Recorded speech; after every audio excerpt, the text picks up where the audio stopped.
దేవుని నామానికి మహిమ కలుగును గాక.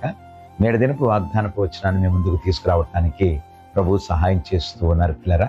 యోహాను సువార్త 16వ అధ్యాయం 24వ వాక్యం.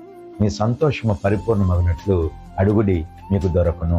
ప్రియదేవుని బిడ్డలారా, గమనించండి, నేటి సమాజంలో ఆయన పిల్లలమైనటువంటి మనము ఎన్నో చింతలతో, వేదనలతో, దుఃఖంతో, కృంగుబాటుకు గురైపోతా ఉన్నాం.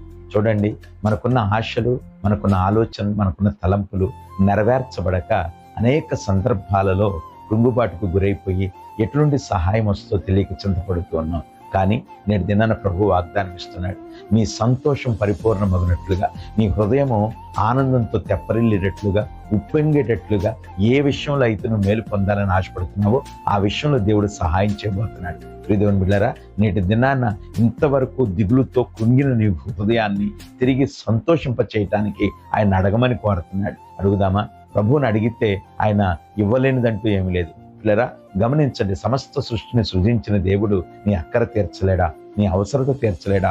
తప్పక ఈ దినాన నువ్వు అడిగితే నీ ప్రతి అవసరతను తీర్చడానికి ఆయన సిద్ధంగా ఉన్నారు. కనుక అడిగే విధానాన్ని మనం ఎరిగి అడుగుదాం. ప్రభువా, నీవు తప్ప నాకు సహాయం చేసేవారు లేరని అడగండి. దేవుడు మన ప్రతి అవసరతను తీర్చి మన సంతోషింపజేసి మన హృదయాలను తెప్పరిల్ల చేయగల దేవుడు. అట్టి కృప దేవుడు నేటి దినాన మనందరికీ అనుగ్రహించును గాక. ఆమేన్.